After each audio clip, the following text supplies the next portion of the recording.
Hey, ladies and gentlemen, this is Carmine Sabia for Explain America, and this Jeffrey Epstein story is not going away. Before we get started, please make sure you like, comment, share, and subscribe. Those little things really help us out, and they help our channel continue to grow. I think it's easy to say for me that this has been the biggest disappointment for me during the Trump administration. I'm not going to sit here and candy coat this for you. You're upset. You should be. I'm angry, and I should be. We were promised to know everything there is to know about this Jeffrey Epstein case, and what we got was nothing. Nothing. From inauguration day to now, we've gotten nothing. And that's not acceptable. And if there's nothing to be seen, then release all the files and say, look, there's nothing to see here. But I think there is something to see here, and I think it gets into national security. I think there's reasons they can't actually release this. And those reasons that I believe, I can't say here, but they're horrible if they're true. And Trump's hands and Bongino's hands and Patel's hands and Bondi's hands would be absolutely tied if that's the case. And that's unfortunate. It's unfortunate. But again, these are the reasons I believe. It doesn't necessarily mean they're true. That being said, a man who actually represented Jeffrey Epstein, and you guys probably know him. His name's Alan Dershowitz. He represented him in Florida in his Florida case. He said he's absolutely seen the list. There absolutely are names on it, and he knows why it's being suppressed.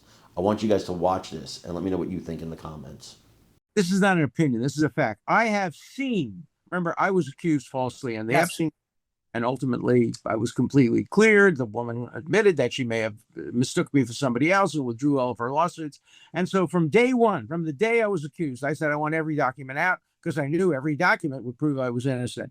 So let me tell you, I know for a fact documents are being suppressed. And they're being suppressed to protect individuals. I know the names of the individuals. I know why they're being suppressed.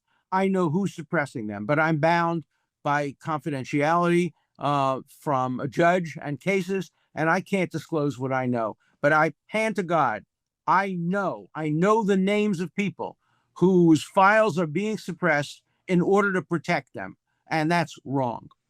Just out of curiosity, without names, are these politicians, business leaders, both? They're everything. And let me tell you, a lot of them are. At least one of them is somebody who was accused.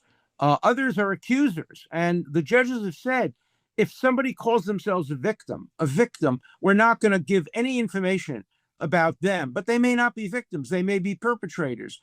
So we don't have information about false accusers. And we know there have been many false accusers who have accused innocent people for money.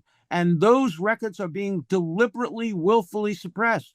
And they shouldn't be suppressed. If the accusation is allowed out, so should the material that diminishes the credibility of the accuser. We want total transparency on this. Every single document, no redaction. That's what I've said from day one. I waive any of my rights of privacy. Anything there is about me, I'm happy because it will be exculpatory, because I know I haven't touched a woman other than my wife from the day I met Jeffrey Epstein. I don't even hug people, but I was falsely accused and I was able to prove it. And I was able to prove it through documents. And I want other people to be able to disprove false accusations through documents. But these documents are being suppressed and withheld.